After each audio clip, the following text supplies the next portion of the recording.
말씀 요한일서 5장 9절부터 12절까지 말씀입니다.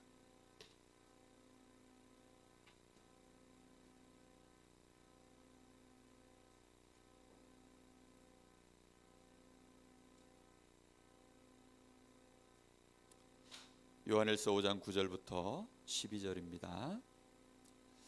우리 세 절 말씀을 다 같이 한 목소리로 봅니다. 신약 성경 393쪽에 되어 있어요.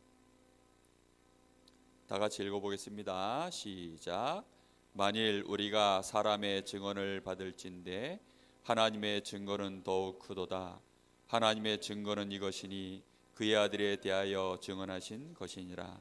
하나님의 아들을 믿는 자는 자기 안에 증거가 있고 하나님을 믿지 아니하는 자는 하나님을 거짓말하는 자로 만드나니 이는 하나님께서 그 아들에 대하여 증언하신 증거를 믿지 아니하였음이라. 또 증거는 이것이니 하나님이 우리에게 영생을 주신 것과 이 생명이 그의 아들 안에 있는 그것이니라. 아들이 있는 자에게는 생명이 있고 하나님의 아들이 없는 자에게는 생명이 없느니라. 아멘.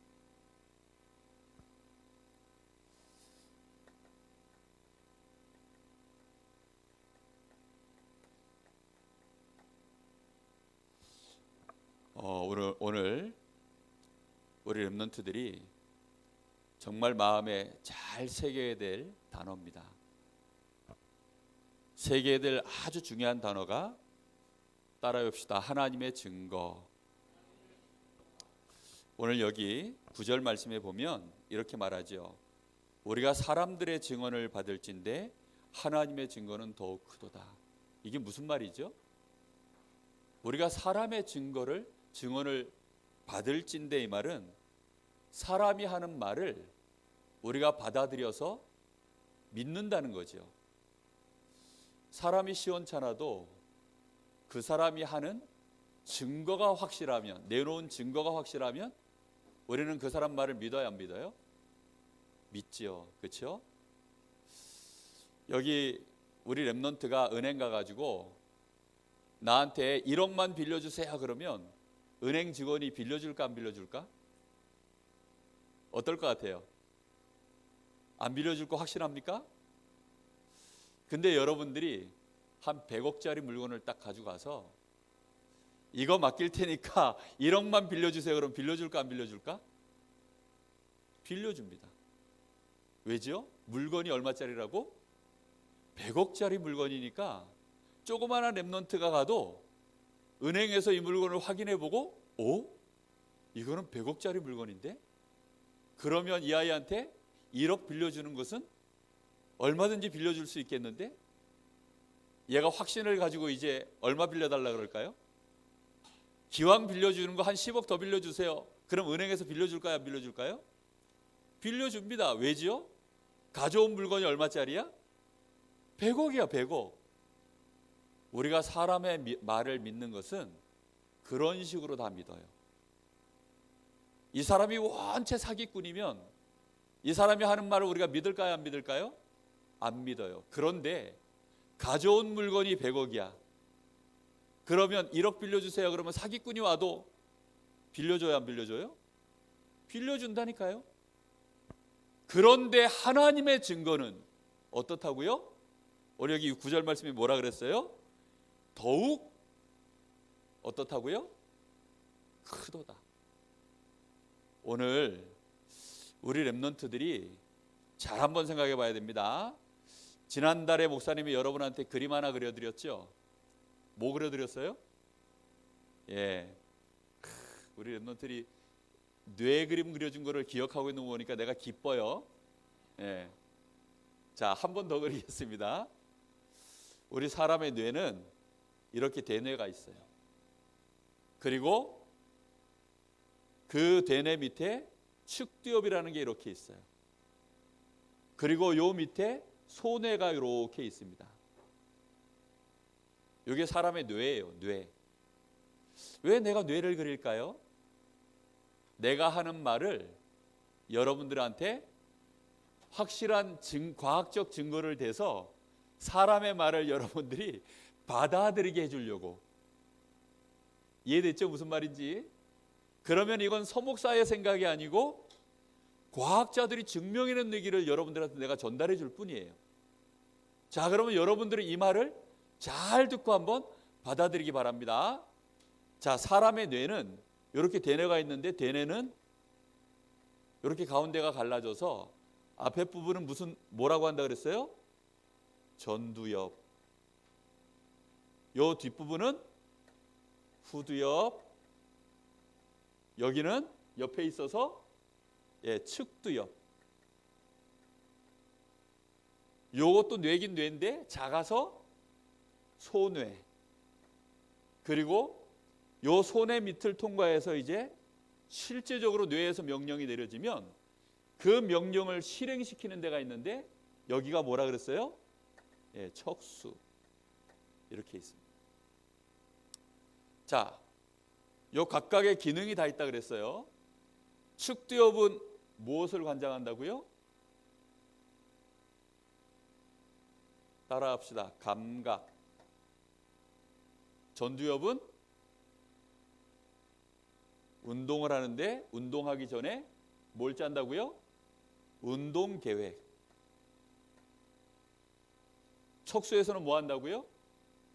여기서는 실행을 해요. 실행. 측두엽에서는 뭐예요? 여기서는 정보 처리를 합니다.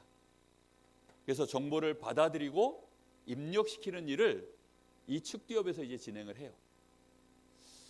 자, 그러면 얘는 중요한 게 아니에요. 진짜 중요한 부분은 일단 제일 중요한 데가 어딜까요? 각인 전쟁 어디서 일어난다 그랬어요? 각인 전쟁이 일어나는 곳 후두엽이에요. 후두엽. 자, 여기에서는 여러분이 보는 거 시각, 여러분이 듣는 거 청각, 여러분이 만지고 느끼는 거 촉각, 전부 이 세 가지는 어디서 벌어져요? 후두엽에서. 그래서 이 세 가지가 여러분들에게 어떻게 계속 자극받느냐에 따라서 그게 여러분의 뭐로 만들어지냐면 감각으로 만들어져요. 자, 근데 중요한 건 뭐냐면 여러분의 감각이 어떤 것을 받아들였냐에 따라서 감각은 계속 만들어지고 예민해집니다. 반대로 못 받아들이는 것은 감각이 점점 둔해지고 그 감각은 사라집니다. 그래서 여러분이 듣는 거, 보는 거, 경험하는 것들이 여러분의 뭘 좌우해요? 감각을 좌우합니다. 아시겠어요? 그래서 무지는 뭘 만들어내냐면 들어온 지식이 없으면, 들어온 정보가 없으면 그게 무지예요. 무지는 뭘 만들어내요?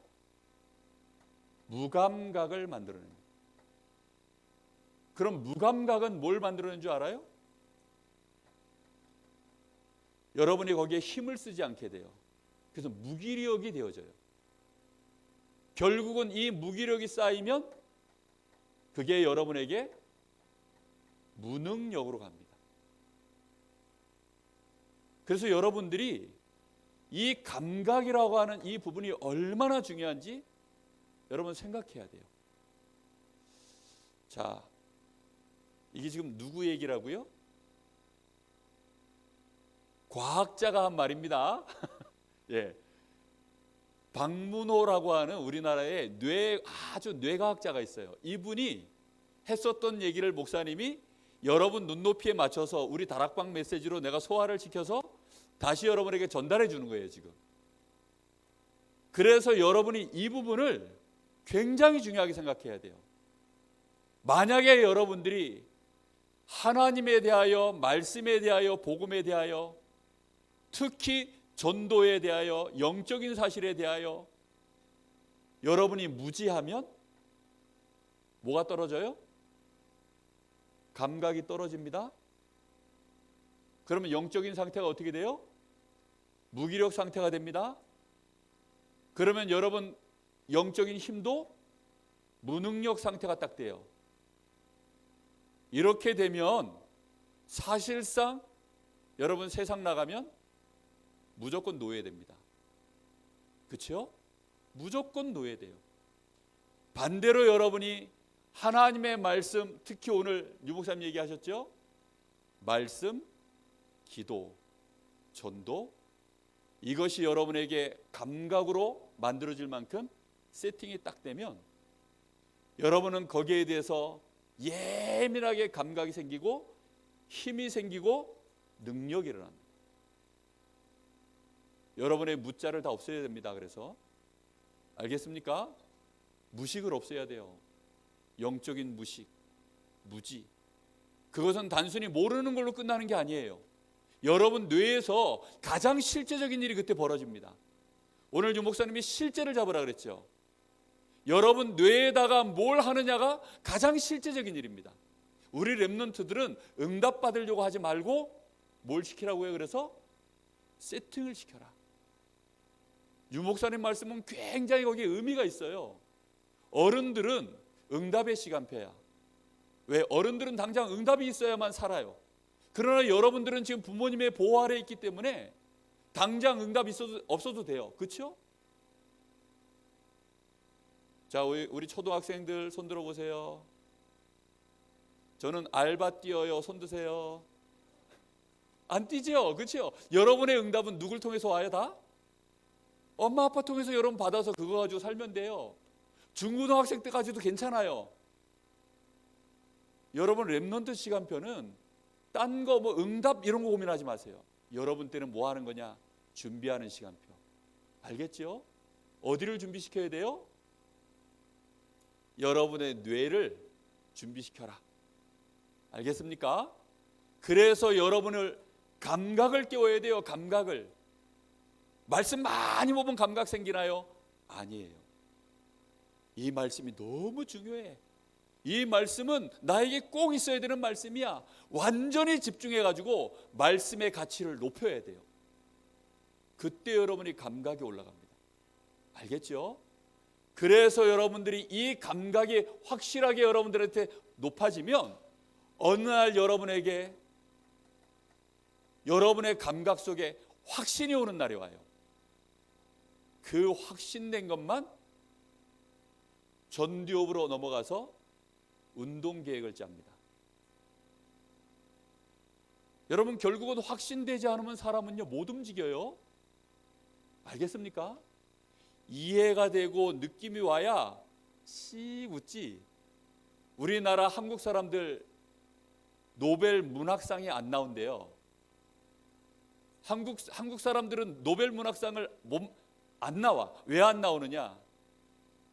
말이 너무 예민하고 고급져가지고 그 노벨 문학상을 평가해야 되는 사람들이 한국말을 이해를 못해. 그냥 영어에는 노랗다 이러면 옐로우하고 끝이야.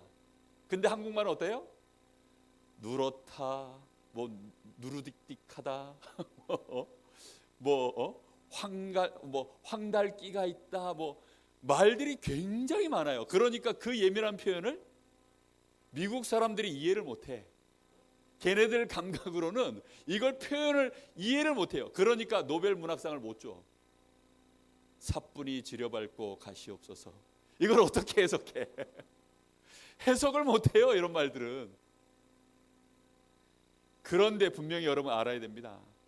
확신 있는 것만 그래서 어디로 간다고요? 운동계획으로 탁 가요. 여러분 이 운동계획으로 간 것이 결국은 실행시키도록 척수로 내려가는 겁니다. 자, 그래서 간단한 얘기를 하겠습니다. 여러분 그래서 각인시키는 일은 결국은 언제만 각인이 되어지느냐? 집중할 때 각인되어져요. 이것도 과학적인 얘기 해줄게요. 이 축두엽에는 뭐가 들어있다고요? 해마가 들어있어요. 해마. 이 해마에서는 언제 기억해서 각인시킬 수 있는 이 신경물질이 쏟아져 나온다 그랬습니까? 두 가지 경우라 그랬죠. 첫 번째는 뭐라 그랬어요? 충격받았을 때. 충격받는 대표적인 사례가 뭐예요? 상처받는 거. 상처받으면 이제 충격받은 거예요. 그러면 영원히 기억남아. 예를 들어서 내가 우리 여기 혜림이 보고 야, 니 진짜 못생겼다 이러면 야, 너는 진짜 못생겼다 이러면 혜림이가 충격을 딱 받는 거예요. 어떻게 충격받아? 서원송 목사님이 나를 못생겼다 그랬어.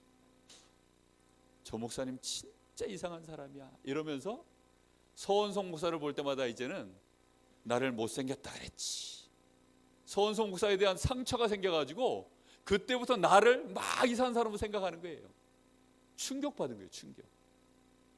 근데 여러분, 복음으로 여러분 충격돼야 안 돼요? 잘 안 될 거예요. 왜냐? 지금은 무슨 시대? 집중 시대라니까. 충격 시대가 끝났어. 목사님 시간표에는 무슨 시간표였냐면 지금은 충격 시대. 그래가지고 말씀만 들으면 충격. 계속 충격받았어요. 우리 때만 해도. 내가 가서 복음을 전하잖아? 그럼 내가 전하는 복음을 듣고도 이 사람 충격받아. 그래서 나한테 복음 듣고 충격받아가지고 나한테 시집 온 여자가 있어요. 우리 사람이 내가 전한 복음 듣고 충격받았어. 그때는 충격 시대였어요. 근데 지금은 충격 시대가 끝났네. 지금은 무슨 시대? 집중 시대예요. 사람들이 몰라가지고 자꾸 충격받으려고 그러는데 충격 시대가 아닙니다. 랩넌트들은 집중해가지고 정확하게 각인 뿌리 체질이 만들어져서 여러분의 감각과 여러분의 실제 힘도 생기고 능력도 생기도록 하나님이 여러분의 시간을 그렇게 끌고 있습니다. 알겠죠? 그래서 여러분 지금부터 집중해야 됩니다. 여러분이 어디에 집중해야 될 것이냐. 오늘 여기 사람의 증거가 있다고 그랬습니다. 우리는 사람의 증거도요, 거기에 집중하면 받아들여져요. 그렇죠? 근데 사람의 증거는, 여러분 지금 이 시대에 사람의 증거를 누가 활용하고 있어요? 사단이 활용합니다. 나 중심, 육신 중심, 성공 중심으로 가 있는, 여러분 이런 증거 몇 번만 딱 듣잖아요. 공부해야 되겠다 이런 생각 듭니다. 똑같이 공부해야 되겠다는 생각이 드는데 사람의 증거를 듣고 공부해야 되겠다, 성공해야 되겠다 이런 생각 들면 망합니다. 여러분 무슨 말인지 알겠어요? 오늘 랩넌트, 김슬기 랩넌트, 김상학 집사님의 동생 김슬기가 아니고 일본 예원교회 김슬기 랩넌트의 간증을 들었죠. 그 친구가 언제부터 공부했대요? 하나님의 증거를 딱 붙잡고 이 복음이 너무 중요하니까 불신자들 앞에 내가 공부 못하는 랩넌트가 아니라 공부 잘하는 랩넌트도 내가 그들 앞에 나서서 복음을 말해야 더 영향력이 있겠구나. 이렇게 깨달아서 그때부터 뭐 했다고요? 공부했다고 하잖아요. 근데 여러분들이 세상에서 성공한 사람이 나와가지고 그 사람의 증거를 딱 듣고 여러분이 이제부터 내가 공부해야지 이러면 어떻게 된다고요? 망해요. 누구에게 이용당해요? 사탄에게 이용당합니다. 여러분 우리는 사람의 말도 잘 들어야 돼요. 그래서 여러분이 사람들의 증거 있는 얘기들을 듣기 시작하면 나도 모르게 각인되기 시작합니다. 여러분 재밌는 거 많이 보면 재미 속에서 사단이 우리의 마음 문을 열어놓고 거기에서 이상한 거 막 심습니다. 야, 요즘은 동성애 영화가 너무 노골적으로 나오기 시작했어요. 뭐 웹툰, 만화에서는 이미 나온 지 오래됐고 영화도 이제는 막 쏟아 들어오기 시작했어요. 이제 우리 한국에서도 막 쏟아 나옵니다. 아이들 보는 만화, 아이들 보는 동화, 만화 영화 이런데요, 막 얼마나 심각하게 이런 것들이 쏟아 나오는지 몰라요. 여러분 그런 거 함부로 받아들이면 여러분의 뇌가 어떻게 되어져요? 그쪽으로 감각이 발달하기 시작해요. 그러면요 동성애가 막 이제는 이해가 되어져. 동성애가 그럴 수도 있어. 야, 동성애 반대하는 사람들 보면 이제는 어떻게 느껴져요? 감각이? 저 사람 왜 저래? 이런 식으로 내가 랩넌트인데도 불구하고 저 사람 왜 저래? 이렇게 느껴져요. 여러분, 우리의 감각이 하나님의 말씀의 증거를 가지고 기준되어져서 우리의 감각이 발달해야지, 사람의 말을 듣고서 이걸 가지고 감각이 먼저 딱 발전하면요, 어느 날 하나님 말씀에 내가 거부 반응이 딱 생겨요. 그럼 큰일 나겠죠. 그게 사단이 노리는 것입니다. 그래서 우리는 누구의 증거를 잡아야 돼요? 하나님의 증거를 잡아라. 저는요, 어렸을 때 하나님이 정말 계실까? 하나님이 계신 거는 같은데? 야, 그럼 하나님 계시다면 나도 증거를 하나 붙잡았으면 좋겠다, 이런 소원이 있었어요. 우리 어릴 때는 하나님의 아들 그리스도에 대한 증거를 교회에서 많이 얘기해 줬으면 내가 그걸 붙잡았을 텐데, 목사님들이 주로 무슨 얘기했냐? 은사 얘기하셨어요. 은사. 그 대표적인 게 방언. 여러분, 방언기도, 여러분들 중에 방언기도 막 하고 싶다 이런 사람 있어요? 아마 없을걸? 근데 목사님 어릴 때만 해도 교회에서는요, 주로 사람들이 하는 증거가 전부 뭐냐? 하나님의 증거인 그리스도 얘기를 안 해주고 방언 얘기해 주는 거예요. 방언기도 하면은 혓바닥이 나의 의지와 상관없이 자동으로 랄랄랄랄랄랄랄랄랄랄랄랄라 이래 된다는 거예요. 뭐 어떤 분은 막 중국 방언을 하는데 꿍꽝땅 꿍꿍짱 뭐 이렇게 기도를 해요. 야, 우리 전도사님 한 분이 중국 방언을 하시는 거예요. 중국 방언. 새벽 예배 때 나오셔가지고 여기 강단에 앉아가지고 기도만 하시면 중국어로 방언을 하시는 거예요. 찐따짜황 마른따 우동황 하면서 막 이렇게 중국 방언이 나오는데, 야, 너무 신기한 거예요. 이분은 중국어를 전혀 못하는데 막 나는 중국어를 모르니까 이분이 진짜 중국어인지 모르겠는데 하여튼 막 중국어 비슷하게 막 방언하는 거예요. 그리고 다른 사람들은 전부 기도하는데 새벽 예배 때 뭐라고 기도하느냐? 랄랄랄라 알 수 없는 말들로 막, 나만 어떻게 하느냐? 하나님 아버지, 나도 방언 좀 하면 안 될까요? 맨날 기도 제목이 나도 그런 증거 하나 얻고 싶어서. 어느 날 우리 형이, 한 번도 교회 안 가던 우리 형이 회개하고 교회를 나가는데 새벽 예배를 가기 시작하는 거예요. 새벽 예배 갔다가 한 일주일 지났는데 날 보고서 우리 형이, 내가 그날은 새벽 예배 안 가고 자고 있었거든. 오더니 싱글벙글하면서 나한테 하는 얘기예요. 원서가 야, 나 방언 받았어. 얼마나 배가 아프던지. 왜냐하면 나도 좀 증거를 얻고 싶은데 나는 증거가 없어, 나만. 그래서요, 방언 기도 받겠다고 은사 집회하는 데를 엄청 쫓아다녔어요. 결국은 나는 방언을 못 받았어요. 그래서 나는 하나님의 증거를 못 얻고 나니까 안 되겠더라고요. 나는 더 이상 교회 못 다니겠다. 나의 뇌에서 감각이 점점점 하나님에 대해서 감각이요 실망스러워지기 시작했어요. 하나님에 대하여 점점점 이 감각이 무뎌지기 시작했어요. 그러면서 점점점 이제는 무기력, 무능력 쪽으로 막 가니까 안 되겠다. 난 이제 교회 그만 다녀야지. 하나님 그만 믿고 세상 나가서 살아야지. 점점점 이쪽으로요 사람이 감각이 발전하기 시작하니까 하나님께 멀어지기 시작하더라고요. 그러다가 하나님이 어느 날 나에게 누굴 듣게 하셨어요? 주는 그리스도시요 살아계신 하나님의 아들이십니다. 이걸 듣는데요, 꽝꽝 하면서 음악이 나오는데 충격을 받았어요. 여러분, 정말 여러분은 지금부터 그리스도께 어떻게 해야 된다고요? 집중해야 돼요. 너희가 사람의 증언도 받을진데 하나님의 증거는 어떻다고요? 더욱 크도다. 여러분, 하나님이 그리스도에서 증거하려고 얼마나 우리에게 어마어마한 일들을 하셨습니까? 구약 시대의 모든 이 구약의 성경이 누굴 예언하고 있어요? 그리스도에 대해서. 신약 성경의 모든 말씀이 그리스도에 대한 이 말씀이 성취된 것을 얘기하고 있어요. 여러분, 이번 주간이 무슨 주간이에요? 고난 주간이죠. 그죠? 이번 주간이 고난 주간이에요. 내일은 무슨 주일? 부활 주일. 여러분, 그리스도의 고난의 의미를 여러분 많이 생각해 봤어요? 어떤 사람은 이래요. 아유, 어떻게 사람이 동정녀에게서 태어날 수 있어요? 막 이러더라고. 아니, 사람이 어떻게 동정녀 탄생을 할 수 있어요?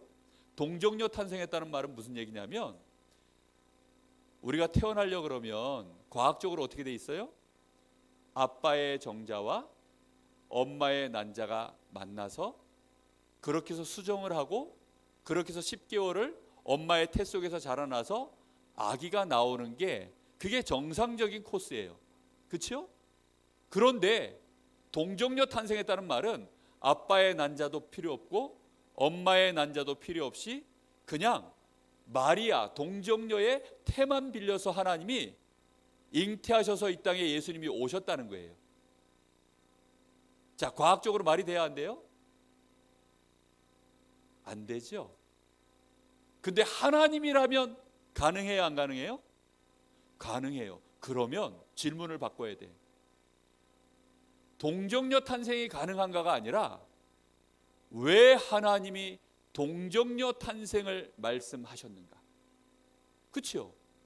동정녀로 탄생해야 될 이유를 깨달아야 돼요. 그런 모든 얘기가 성경에 나와 있어요.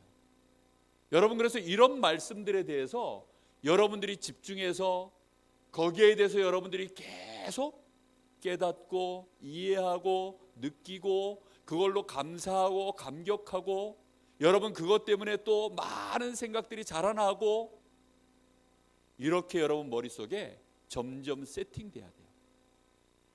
내일은 무슨 주일? 부활주일. 어휴, 어떻게 죽은 사람이 다시 살아난대? 세상에서는 그렇게 질문해요. 근데 내일 말씀을 잘 들어보세요. 왜 예수님이 다시 살아나셨어야만 하는가? 하나님이라면 죽었다가 살아나는 거 가능해요, 안 가능해요? 가능하죠. 그럼 왜 하나님이 예수님을 다시 살리셔야만 됐는가? 그 질문을 하면서 내일 말씀을 들어보라고요. 알겠죠? 중요한 것은 그래서 여러분의 감각이 둘 중에 어느 쪽이냐는 거예요. 여러분의 감각을 둘 중에 어느 쪽에 기준을 두고 여러분은 판단하느냐는 겁니다. 그게 각인 전쟁이에요. 사람의 말을 듣고도요, 감사할 때가 있고 실망할 때가 있어요. 제가 우리 아들 보고, 우리 딸내미 보고 한 번씩, 여기 어디 갔어? 없을 때 얘기해야지. 아이고 진짜 못생겼다. 내가 이렇게 얘기해요. 우리 딸내미 보고 볼따구를 잡으면서 니 진짜 못생겼다, 제가 이렇게 얘기합니다. 그래 얘기하면요, 우리 딸내미가 아빠 이러면서도요 상처를 안 받아요. 왜 상처 안 받는 줄 아세요? 아빠 그게 사실이니까? 그게 아니고 아빠가 자기를 사랑하는 애정 표현이라는 걸 얘가 아니까. 감각이요, 어떻게 준비되어 있냐에 따라서 달라요, 감각이. 근데 내가 혜림이 볼따구를 정말 붙잡고 눈을 똑바로 쳐다보고 니 진짜 못생겼다 이러면 혜림이가 어떻게 생각할까요? 아마 상처받을걸. 그치요? 무슨 얘기인지 여러분 이해되십니까? 여러분이 정말로 하나님에 대하여 하나님이 계시는구나, 정말로 예수 그리스도로 말미암아 하나님이 나를 하나님의 자녀 삼으셨구나, 하나님은 정말로 나와 함께 하시는구나, 렘넌트 7명처럼 나는 어떤 상황에 있어도 안 망하는구나, 내가 좀 실수해도 괜찮구나, 내가 혹시 공부를 좀 못해도 괜찮구나, 우리 집이 가난해도 괜찮구나, 내가 좀 병들었어도 괜찮구나, 하나님이 나와 함께 하시는구나. 이게 여러분에게 진짜 감각이 되어져 있으면 병든 것도 문제 안 돼요. 가난한 것도 문제 안 돼요. 오늘 찬양했지요. 축복 속에 있어도 뭐가 안 돼요? 자만하지 않게 돼요. 모든 죽음 앞에 놓여 있어도 어떻게 안 돼요? 좌절하지 않게 돼요. 감각이 그렇게 된다니까. 무슨 말인지 이해돼요? 어느 날 목사님이 복음을 진짜 알고 복음 누리기 시작하니까 누가 나한테 막 욕을 하는데 그게 욕으로 안 들려. 희한하지. 누가 나한테 막 무시를 하는데 이상하게 내 마음에 그게 무시하는 걸로 안 와닿아. 그냥 제가 왜 저러지? 그러니까 이러지. 내가 막 상처되고 이러질 않아요. 무슨 말인지 이해돼요? 목사님은 부목사로 우리 교회에서 20년 있었어요. 올해 21년째야. 그런데 횟수를 따져보니까 21년째지 내가 부목사한 지 우리 교회에서 벌써 21년이나 됐는데 나는 언제까지 부목사만 하나? 이런 생각이 안 들어. 이런 생각이 들질 않는다니까. 왜요? 하나님이 나와 함께 하셔서 분명히 나를 인도하고 계시기 때문에 하나님이 어느 날 필요하시고 시간표가 되면 담임 목사 하라면 그때 하면 되지 뭐. 끝까지 하지 말라 하시면 안 하면 되지 뭐. 감각이 어떻게 돼 있어요? 이쪽으로 싹 기울어 있어요. 한때 양다리 걸쳐 있을 때가 있었어요. 야, 그때는요 조속으로 생각이 바뀌는 거야. 개척을 해마라. 개척해서 나가? 아니야. 하나님 나의 마음과 생각을 지켜주세요. 그러다가 또 누가 또 뭐라 그러면 맞아, 개척해야 될 것 같아. 그러다가 또 하나님 나를 좀 지켜주세요. 나를 좀 인도해 주세요. 사람이요 막 수시로 바뀌는 거예요. 수시로. 어느 날 이쪽으로요 감각이 완전히 딱 뿌리가 내려버렸어요. 그 뒤로는요 누가 무슨 말을 해도 이제는 안 흔들려. 요셉이 어렸을 때는요 형들이 와서 꼴밤한테 빡 때리고 요셉 이러면요 아빠 하고 가서 일렀어요. 근데 요셉이요 나중에 확실히 세팅이 딱 되고 나니까 형들이 자기를 노예로 팔았는데도 형님들이 그렇게 안 했어요. 분명히 형님들이 팔았는데도 형님들이 판 게 아니에요. 누가 나를 여기다 갖다 놨다고? 하나님의 계획이 있어서 나를 애굽에다가 먼저 보냈어요. 감각 자체가 어떻게 돼 있어요 지금? 이쪽으로 완전히 바뀌었어요. 이걸 언제 세팅해야 된다고요? 렘넌트 때. 그럼 어른들은 어떻게 해야 돼요? 성령 충만 받으시기를 예수님의 이름으로 축복합니다. 어른들은요 성령 충만 안 받으면 순간순간 여기로 넘어가요. 그래서 생각이 여기로 넘어갈 때마다 여러분은 딱 생각하면 됩니다. 내가 지금 악령 충만하구나. 알겠습니까? 아멘은 안 하시네. 인정하기 싫어도 어쩔 수 없습니다. 그게 사실이에요. 그래서 여러분 우리 렘넌트들은 지금 여러분 요 양다리에 아마 거쳐 있을 거예요. 여러분은 지금 싸워야 됩니다. 그래서 감각을 어느 쪽으로 옮겨야 돼요? 이쪽으로. 알겠죠? 그래서 여러분 정말로 매일 한 번은 집중하는 시간을 꼭 가져라. 알겠지요? 매일매일 집중하는 시간을 꼭 가져야 됩니다. 이게 그래서 집중은 여러분 전쟁의 시간이에요. 마귀는 여러분은 하나님께 집중하지 못하도록 계속 속일 것입니다. 자, 여러분이 각인 전쟁을 계속해야 여러분 결국은 여러분이 올바른 진리로 여러분의 뿌리가 내려져요. 결국은 여러분 진리 싸움이에요. 여러분의 전두엽의 운동 계획이 비진리 사람의 말을 가지고 나갈 것이냐 아니면 뿌리 내려진 하나님의 말씀으로 나갈 것이냐는 굉장히 중요한 부분이에요. 말씀을 들어도 감각 자체가 세상 것으로 되어 있으면 실행은 결국은 세상 것으로 나갑니다. 나도 모르게 불신앙으로 나가요. 마귀는 어떤 존재냐? 요한복음 8장 44절. 마귀는요 굴하지 않고 계속 하는 일이 있어요. 뭐 하지요? 거짓말을 계속합니다. 계속 거짓말을 해요. 골로새서 2장 8절. 굉장히 수준 높은 걸 만들어가지고 거짓말합니다. 누가 너희를 철학으로 헛된 속임수로 너희를 속일까 주의하라 그랬어요. 철학 같은 것은요 굉장히 수준 높아요. 어려서부터 우리 교회 다녔던 렘넌트가 대학의 역사학과를 갔어요. 한 학기 딱 다니더니 막바로 그 교수님 말에 그냥 속아버렸어요. 그때부터 말씀을 못 들어요. 와, 얼마나 이게 센지요. 이 친구 생각 돌려놓고 감각 돌려놓느라고 얼마나 고생했는지 모릅니다. 이걸 돌려놓고 군대를 보내야 되는데 안 돌려놓고 군대 가면 이제 완전 망하는 거거든요. 간신히 돌려놓고 군대 보냈어요.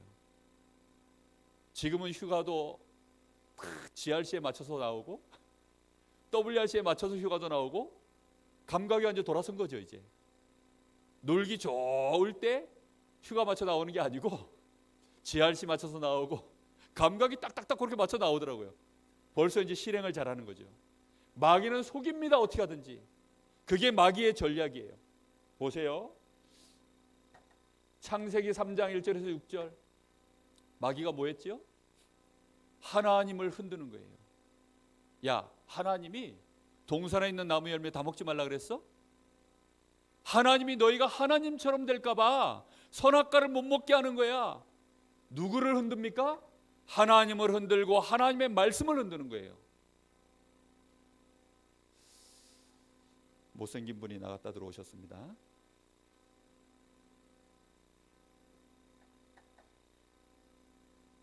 네, 지금 이 말을 듣는데 웃어요. 네, 울질 않고.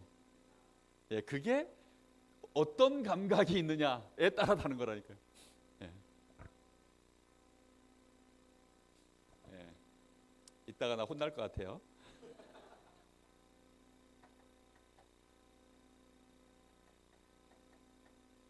하나님의 증거. 마귀는요, 어떻게 하든지 이거를 못 붙잡게 합니다. 하나님은 우리에게 뭘로 증거를 주세요? 말씀으로 증거 주십니다. 제일 처음 주신 증거가 창세기 2장 17절이었죠. 선악을 알게 하는 나무의 열매를 먹지 마라.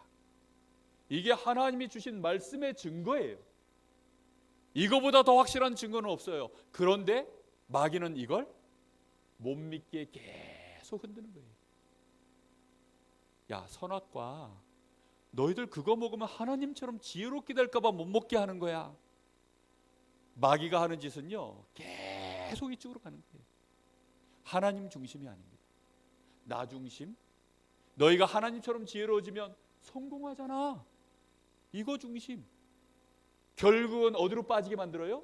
육신 중심. 육신의 눈만 딱 밝아져서 영적인 사실을 모르도록 계속 마귀는 우리의 감각을 이쪽으로 끌고 가려고. 마귀가 우리에게 계속 거는 부분이 이 부분입니다. 그래서 우리 렘넌트들은 절대 놓치지 말아야 돼요. 그래서 하나님이 우리에게 다시 주신 하나님의 증거, 창세기 3장 15절. 여자의 후손이 와서 사단의 머리를 박살내리라. 출애굽기 3장 18절. 너희를 위하여 희생제물이 되어주실 그리스도. 이사야 7장 14절. 우리에게 함께 하시려고 이 땅에 오시는 임마누엘 되신 그리스도. 하나님의 최고의 증거 중에 증거는요, 딴 게 없어요. 뭐지요? 그리스도입니다. 하나님이 우리와 함께 하시려고, 우리의 죄를 대신해서 죽어주시려고 사람의 몸을 입고 직접 우리에게 오신 것이 그리스도입니다. 여러분, 하나님이 우리에게 내놓을 수 있는 증거 중에 제일 크고 확실하고 영원한 증거는요, 그리스도보다 더 큰 거 없어요. 맞지요? 홍해가 갈라지는 것보다 더 큰 증거 맞나요? 맞아요. 내가 질병에서 내가 암에 걸렸다가 암에서 낫는 것보다 더 큰 증거가 그리스도 맞아요? 맞다니까요. 만약에 제가요, 여기 우리 경훈이한테 내가 가지고 있는 전 재산, 예를 들어서 100억이야. 100억 있었으면 좋겠다. 근데 예를 들어서 100억이에요. 근데 내가 얘한테 이걸 100억을 다 준 거야. 다 줘버렸어 그냥. 100억 다 줬으니까 이제 경훈이가 나한테 100억보다 모자란 것들은 증거가 될까요? 안 될까요? 안 되죠. 그렇죠? 100억을 줬는데 뭐. 그러면 내가 이제 전 재산을 줬으니까 100억보다 모자란 얘기를 하면 얘가 믿을까요, 안 믿을까요? 웬만한 얘기는 다 믿어요. 왜요? 100억도 줬는데 뭐 내가 얘 보고 야 1억만 좀 꺼줘, 내가 갚을게 이러면 얘가 그 말을 믿고 100억, 1억 빌려주겠죠. 왜요? 100억씩이나 준 사람인데 그까지 1억 못 빌려주겠어요? 그렇죠? 하나님은 자기 목숨을 우리에게 내주셨어요. 그게 그리스도입니다. 이거보다 더 큰 증거 있어요? 없잖아요. 여러분, 그래서 이 증거를 붙잡아야 돼요. 근데 마귀는 요거 못 붙잡고 자꾸 다른 거 붙잡게 만들어요. 그리스도 딱 붙잡길 바랍니다. 하나님은 우리에게 사도행전 1장 8절 성령으로 함께 하셔서 이제는 우리를 증인으로 삼겠다라고 약속의 말씀을 주셨어요. 오늘부터 여러분들은 성령 충만 받도록 기도하시고 그리스도의 증인 되시기를 바랍니다. 여러분, 그래서 이 시간이 여러분에게 반드시 묵상하는 시간, 말씀을 받고 나는 이제부터 내가 뭘 그러면 실천하면 될까? 저는 이번 주에 말씀 받고 나서요, 그래, 예수님이 나의 모든 문제 다 끝냈으니 나는 이제 모든 인간관계 살리는 사람 돼야지. 그렇게 제가요 실천사항을 마음에 딱 잡고요, 그렇게 실천하기 시작했다니까요. 내일 부활절입니다. 여러분, 말씀 받고 나면 내가 뭘 실천할까? 요 실천 계획을 잡는 것이 말씀 붙잡고 뭐 하는 시간이에요? 운동 계획 짜는 시간이에요. 알겠죠? 실천 사항을 꼭 찾아내세요. 말씀 듣고 나면. 말씀 듣고 나면 뭘 찾아내라고요? 실천 사항. 실천 사항을 안 찾아낸 사람은요, 뿌리를 못 내린 겁니다. 알겠죠? 실천 사항을 찾아내셔야 돼요. 자, 그렇게 해놓고 여러분들이 체질화하는 응답을 받아야 됩니다. 여러분, 결국은 실천 사항 만들어지고 나면 이제 여러분들이 그걸 실제로 실천하느냐 안 하느냐에 따라서 체질이 만들어지고 안 만들어지고요. 알겠죠? 내가 한 번 실천을 하면 체질이 만들어지기 시작해요. 실천을 안 하면 소용없습니다. 수영을 배우려고 그러면 어떻게 될까요? 물속에 들어가서 발차기를 해보고 계엄이라도 좀 쳐보고 물에 빠져가지고 물도 좀 마셔보고 이래야 여러분들이 많은 부분들이 실제 감각으로 만들어지기 시작해요. 그렇죠? 아, 이게 진짜 되는 거구나 안 되는 거구나. 실제 감각으로 여러분이 구분되기 시작합니다. 오늘 유 목사님이 뭐라 그랬어요? 뭘 붙잡으라고요? 뭘 잡으라고? 실제의 것을 잡으라 그랬죠. 여러분이 실제로 실천 계획을 짜고 실천해 보지 않으면 이게 실제인지 아닌지를 몰라. 실제의 것으로 여러분들이 확인하고 내 것으로 만드는 시간, 실천하는 시간입니다. 알겠죠? 이 시간을 꼭 가져야 돼요.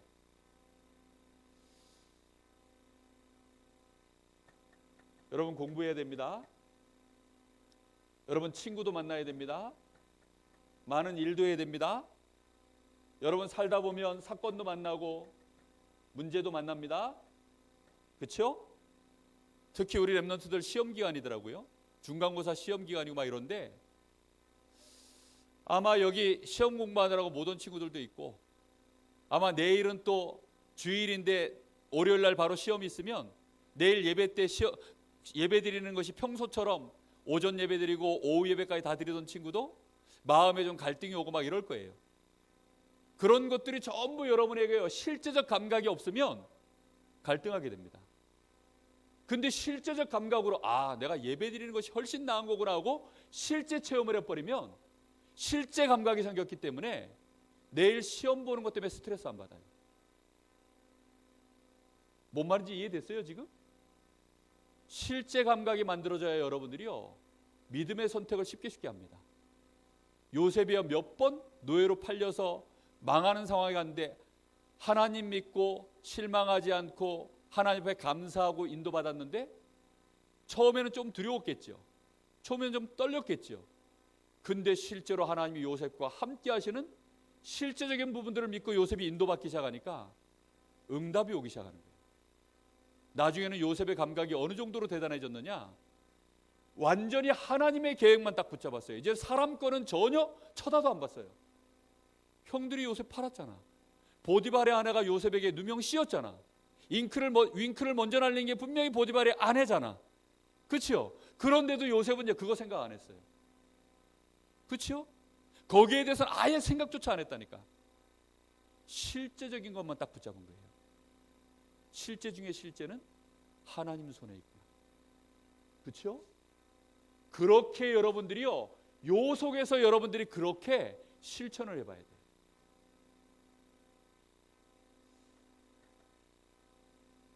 그래서 여러분들이 요때 나의 감각을, 나의 이 감각을요, 정말로 그 감각의 중심이 어디 있느냐, 이거 체크하는 시간, 확인하는 시간. 알겠죠? 그리고 밤에 돌아가서는 여러분들이 반드시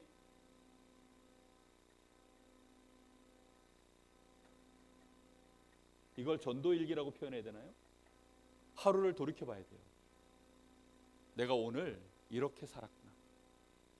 여러분이 어떻게 살았는지를 돌이켜봐야 됩니다. 자, 결론에서 마무리 짓겠습니다. 그래서 여러분들이 지금부터 꼭 해야 되는 게 있습니다. 여러분의 오늘을 여러분이 어떻게 살았는지 확인하는 시간. 결국은 뭐 중심으로 살아야 됩니까? 말씀, 기도, 전도. 이 세 가지로 여러분의 삶을 실천시켜 봐야 돼요. 말씀은 여러분의 각인입니다. 다시 말하면 여러분의 감각을 깨우는 게 말씀이에요. 그리고 기도는 뭐지요? 실제로 계획을 짜보는 겁니다. 실천 계획. 전도는 뭐지요? 실제로 여러분들이요, 실행해 보는 거예요. 알겠습니까? 학교 가거든 사람의 말 늘 듣고 사람이 전달해 주는 그 정보 소비자가 되지 말고, 학교 가거든 여러분 교수님한테, 여러분 학교 선생님한테, 친구들한테 정보 전달자가 되세요. 알겠죠? 이번 주간이 부활주일이잖아요. 그러면 이제 부활주일이면 다음 주 가가지고 여러분 친구들한테 내가 이번 주가 부활주일이라는 사실을 전달해야지. 실천해 보라니까요. 야, 이번 주는 무슨 주일인 줄 아니? 이번 주간이 무슨 기독교 절기로 뭔지 아니? 하고 말 한마디 전달해 보세요. 그리고 뭐 하면 돼요? 계란이라도 하나 삶아가지고 주면서 대표적인 부활주일 문화 중에 잘못된 예야 이게 하면서 줘. 대부분의 아이들은요, 이게 부활주일의 대표적인 문화인 줄 알아. 삶은 달걀이. 왜? 거기서 이게 뿅아리가 부화해서 나오니까 이걸 부활절이라고 생각해요. 근데요, 따지고 보면 성경적으로 맞아요. 왠 줄 알아요? 실제 부활은 사람에게도 가능해요. 이 사도 바울이 뭐라고 얘기했냐면, 한번 봐라. 만물 중에 지금 모습으로 그대로 살아가는 게 몇 개나 있냐? 씨앗이 그 모습으로 평생 살다 죽냐? 아니지 않냐? 그 속에 들어있는 생명이 결국은 그 씨앗의 껍질을 깨고 다시 그 원래 육신의 씨앗은 죽어버리고 거기서 원래 생명이 나와서 사과나무는 사과나무로 그렇게 살지 않냐? 맞죠? 여러분, 파충류는 다 알로 태어나요. 근데 그 알로 태어나가지고 그대로 살다 죽어요? 아니죠. 거기서 파충류가 악어도 나오고 뭐 깨구리도 나오고 다 나옵니다. 그죠? 다 다른 모습, 원래 모습, 두 번째 모습이 따로 있어요. 그렇듯이 우리 사람도요, 진짜 두 번째 모습이 있습니다. 그 두 번째 모습으로 처음 모델로 나오신 분이 누구예요? 그 예수님. 우리도 두 번째 모습이 있다는 거예요. 그렇게 혹시 할 말 없거든 그렇게라도 말해줘요. 달걀 주면서 이게 오해되고 있는 대표적인 부활절 문화야 라고 얘기해 주면서, 근데 또 사실은 맞아 하면서 또 말해주세요. 그러면서 복음 전해줘야 된다니까. 뭔 말인지 알겠어요? 실천 사항을요 여러분들이 자꾸 한 번씩 해보세요. 그러면 각인돼요. 여러분 그래서 공부 중에 최고 좋은 공부는 뭐가 최고 좋은 공부라 그래요? 가르치는 거예요. 가르치는. 아마 우리 김상욱 선생님이 수학 선생님인데 중고등학교 시절 대학에서 수학 공부할 때보다도 훨씬 더 수학이 빨리 깨달아지고 와 내가 수학에 대해서 막 머리가 팽팽 돌아가는 걸 느끼는 게 언제냐? 요즘일걸? 왜냐? 수학을 애들한테 가르치면요 사람 뇌는요 이게 한 바퀴 돌 때마다 발전해요. 사람 뇌를 하나님이 그렇게 만들어놨어요. 그래서 여기 한 바퀴 돌 때마다 각인뿌리 체질, 각인뿌리 체질, 각인뿌리 체질해서 돌 때마다요 이게 어마어마하게 머리가요 튀도록 만들어놨어요 하나님이. 여러분 전도자의 뇌로 영적 서밋으로 빨리 자라나야 됩니다. 알겠죠? 그래서 이번 한 달 동안 매달 사실 똑같은 얘기야. 실천 좀 하고 살라고요. 알겠죠? 실천사항 만들어내고 찾아내고 실천해라. 뭘 가지고요? 사문을 가지고. 여러분의 기도가 실제가 되기를 예수님의 이름으로 축복합니다.